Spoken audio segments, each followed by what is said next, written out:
Emily Chiariello, and I have been the facilitator of this anti-bias curriculum redesign lab in this summer of 2023. And it has been such a meaningful week for me. I have been so privileged and lucky to work with these educators and DEI practitioners for 5 full days of teaching and learning.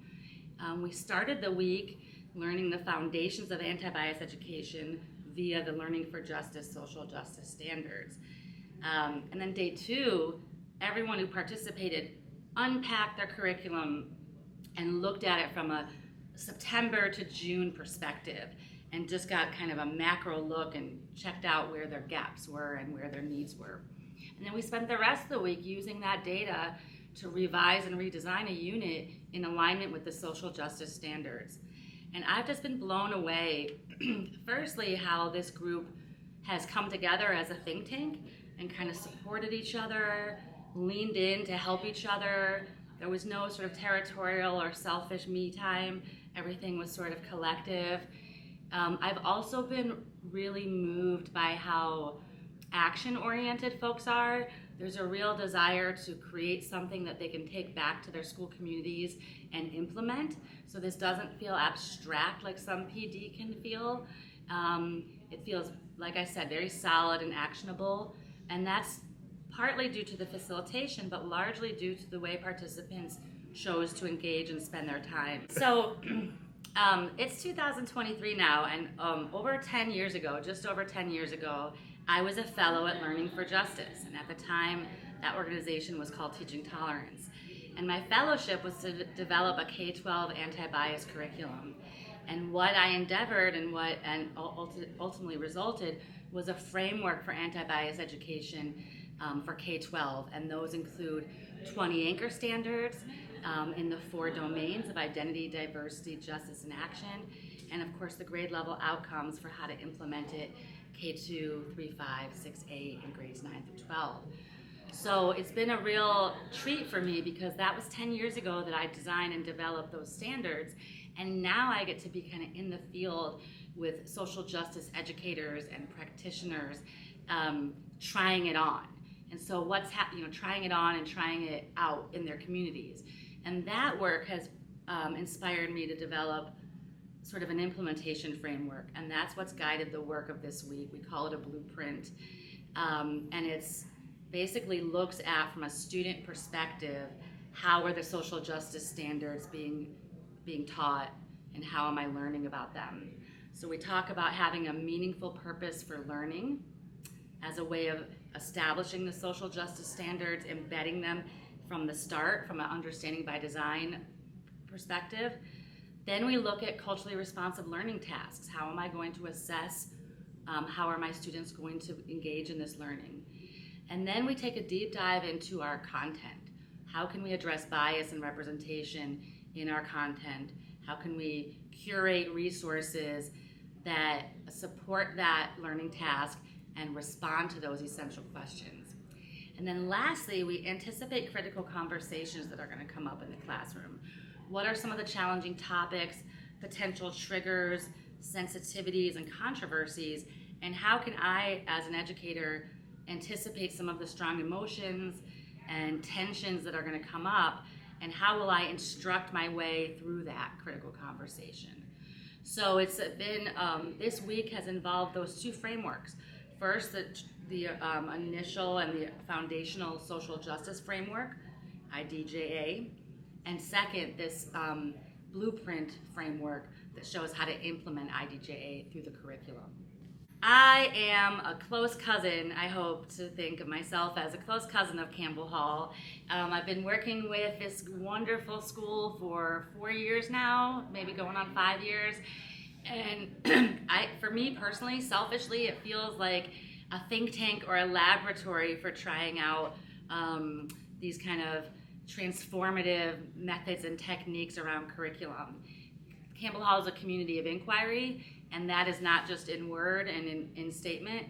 That is how folks walk and talk here at Campbell Hall. Really inquisitive, really thoughtful, really smart leaders and educators. And I just can't wait for another great school year of kind of engaging students and caregivers in the work of social justice and equity. My name is Raul Gonzalez. I'm the Director of Diversity, Equity, and Inclusion at Turning Point School. Being part of this workshop for this week has been outstanding and amazing. It's also been eye-opening. It gives us the tools to do what we always want to do. We want to bring social justice into our school. We want to make it part of teaching and learning, yet we don't know how. And this walks you through it step by step with all the right tools and the right support in order for us to take it back to our school and help our teachers understand that it's not that they need to change how they teach, they need to just revamp how they teach it. And using these tools will walk them through the process and make it so much easier. And at the end of the day, the students are the one that benefits. Because our schools should be student-centered. And so this is vital for that. Cyrita Sharp. I am the Director of Community Engagement and Belonging at Carthorpe School in Santa Monica, and this week has been so expansive for me in many ways. It gives me framework as I'm partnering with our faculty and our staff with curriculum, with programming, to run the social justice standards through and partnering with them, and just looking at it from that lens. So I am approaching it not just from a dominant voice or a me voice, actually running it through the IDJA frameworks and domains, and really just having that be our foundation of what we're achieving with whether curriculum, whether it's programming, and just creating that community and belonging culture within our school. So I'm excited to take this back, not only to our faculty and staff through curriculum, but also from a professional development standpoint. I am not in the classroom every day, but what I am is part of the community. And so how do we take this school-wide and make it a part of our school culture? And that is what I'm excited to do. So happy that I did this program. It expanded me in so many ways. Hello, I'm Dr. Desi Cameron, and I work at Westside Neighborhood School. I am the 5th through 8th grade curriculum coordinator. I also do teacher support, professional development, and I teach 8th grade theater arts and run technical theater. I just do a lot of things. And I've absolutely adored this week. I have taken one of my units, which is where the students write, direct, and perform in their own show, the entire 8th grade class, which is around 60 kids. And I've decided to really filter it through the social justice standards, and it's become a really powerful, beautiful unit that I can't wait to do with the kids. And I know it's going to impact the students, but really impact their community as well, and ideally be a call to action for the community that comes to see the show. I've really enjoyed meeting the variety of people that have come to this workshop in terms of their roles at their schools. There have been 14 schools represented here, and I've learned so much, not just from the incredible facilitation of Emily and Chris, but also from all my peers. And we have decided we want to be in touch, and we've become very close, and we've continued to push each other to make sure that we create real change in our schools and make learning focus on anti-bias education through the social justice standards. I am Charlene McKenzie. I'm a U.S. History teacher and Social Studies Department Chair at Notre Dame High School in Sherman Oaks. This week has been awesome. I always tweak my units a little bit each year anyway, so that I don't get bored teaching them. And this is going to be the perfect update for my units this year. I try to teach from diverse perspectives anyway, but this is going to bring so much more meaning to it, because now the whole identity piece, I feel, is going to make my students more engaged, because now they can connect and make sense of why they need to learn these things.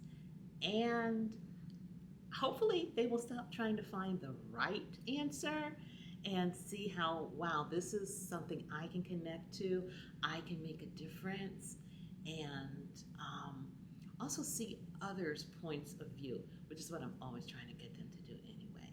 So this has been the most phenomenal professional development week I have spent in my life.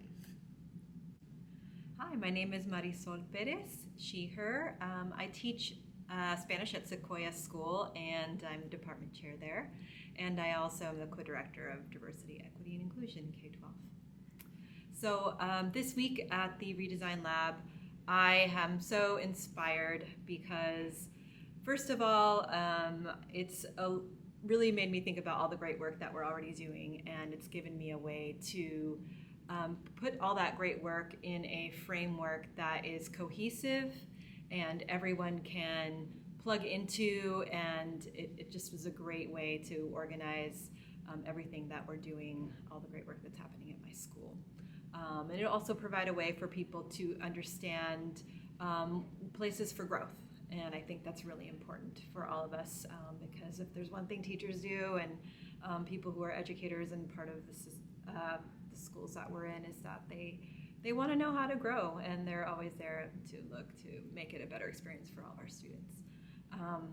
So I have two things that I developed this week. One is a unit for my Spanish class, and the other one is lessons for diversity, equity, inclusion in our advisory program. So if you come to the lab, be prepared to dig in, to think about the standards, and to redesign something that you're working on and make it even better. My name is Erica Dean. I'm the Director of Equity, Inclusion, and Community at Merman School, a K-8 school not too far from here at Campbell Hall. I am so grateful to have had the opportunity to work with the Campbell Hall faculty and staff, as well as Emily this week, who really just educated us 360 on the importance of implementing anti-bias curriculum framework and how to do it. As a DEI practitioner, I have found this to be so helpful for me to know how to work with our teachers better and understand from their perspective what it looks like to implement IDJA at every level in their curriculum. So I really can't thank Emily, Chris, Benita, and the team at Campbell Hall enough. Thank you so much. My name is Tree Nguyen. I am the Director of Curriculum and Instruction at the Merman School for Gifted Children. I have this great opportunity to be here this week and spend this week with my partner Erica, as well as the team here at Campbell Hall, learning a lot about how to implement the social justice standards into our curriculum. What I walked away from this week is that to implement the social justice standards successfully, we have to think about the 4 domains: identity, diversity, justice, and action. And knowing that one domain, it sort of is a gear that turns another domain. I was also really grateful to see examples from different grade levels, from different subject areas, and the time that I get to spend with Erica to come up with something that I can take back to the Merman School and actually use for next year. I'm really, really grateful for the time and the wisdom and the expertise that I received from this week here at the Curriculum Lab. Thank you. Thank you.